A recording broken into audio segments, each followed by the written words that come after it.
Comment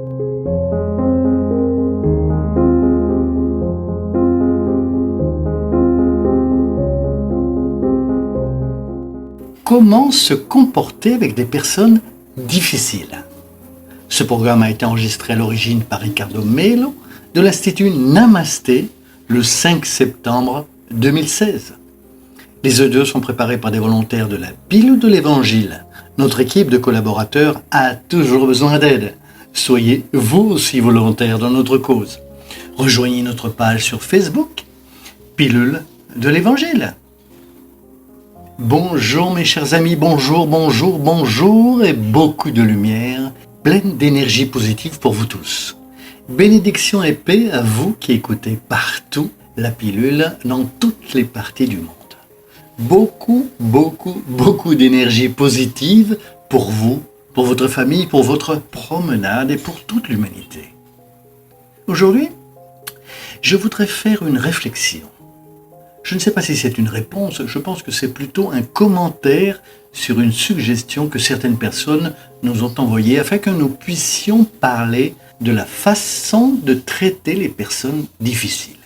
Vous n'avez même pas besoin de parler, car l'une des grandes causes de notre souffrance au quotidien, ce sont les relations.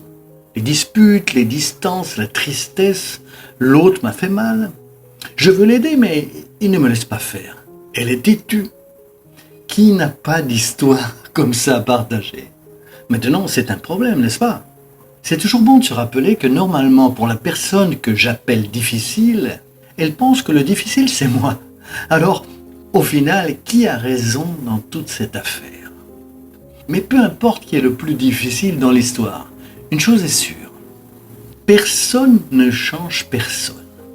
Si je ne veux pas m'améliorer, si je ne suis pas prêt, vous pouvez faire de votre mieux pour moi, que rien ne se passe. Souvenez-vous que dans la parabole du semeur, Jésus dit que tout terrain n'est pas fertile. La terre fertile est celle qui est prête à recevoir les semences. Par conséquent, elle porte ses fruits.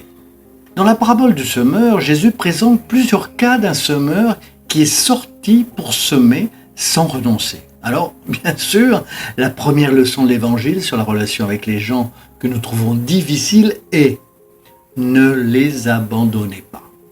Mais la question est, comment ne pas abandonner? Trouver la bonne façon de se rattacher à eux? Eh bien, voici la deuxième leçon que j'ai apprise d'un ami spirituel il y a de nombreuses années. Il a dit ce qui suit. « Mon fils, les relations avec les gens sont similaires à ce qui se passe avec la distance de la Terre au Soleil. Si le Soleil est plus proche de la Terre, la vie serait impossible car il ferait trop chaud. S'il était plus loin qu'il est actuellement, la vie serait impossible sur Terre car il ferait trop froid. Le Soleil est donc à la bonne distance, ni plus près, ni plus loin. La relation est la même chose. C'est un défi dynamique, c'est un ajustement quotidien de la juste distance entre les cœurs. Pensez-y, si vous vous éloignez trop de quelqu'un que vous trouvez difficile ou même de quelqu'un d'autre, il fera vraiment froid, n'est-ce pas? Cette distance finit par nuire aux relations.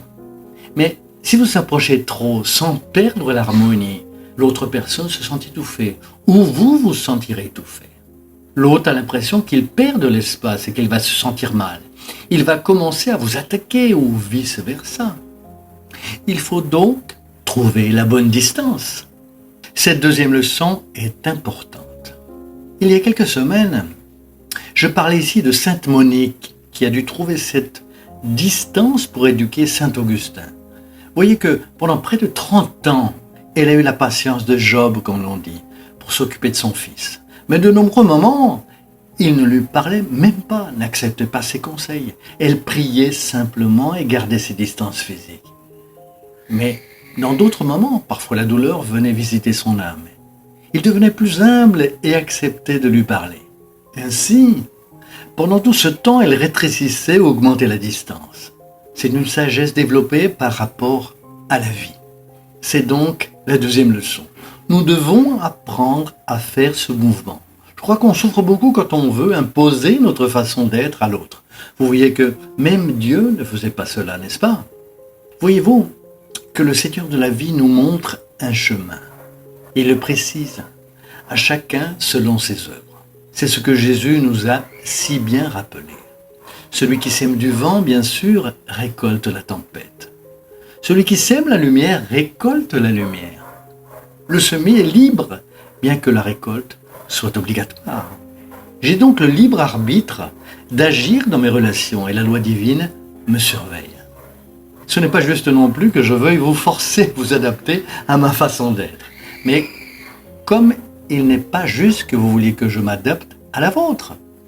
Dans une relation saine, il doit y avoir un échange, bonne volonté des deux côtés, volonté de parler, humilité pour écouter ce que l'autre a à dire sur nous et flexibilité pour savoir où nous pouvons changer.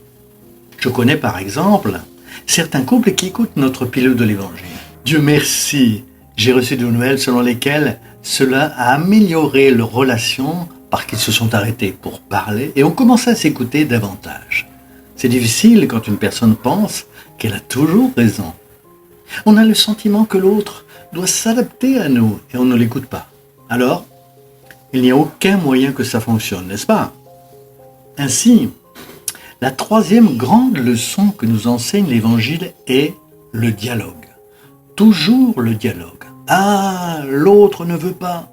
Ensuite, vous tombez dans la deuxième leçon, la distance.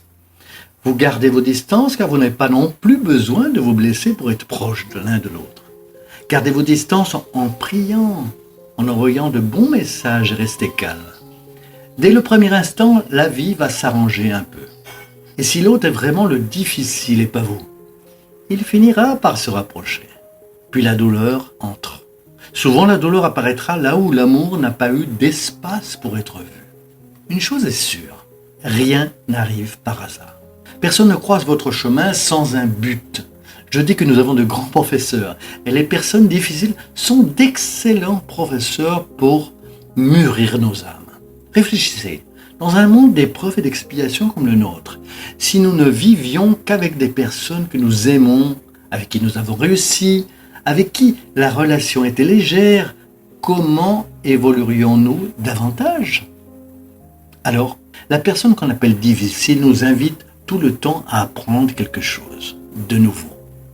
Que ce soit plus de tolérance, que ce soit se fixer une limite parce que vous donnez trop de distance, que ce soit de parler plus doucement, de parler plus calmement, que ce soit de renforcer notre côté spirituel pour faire face à cette personne difficile, que ce soit autre chose.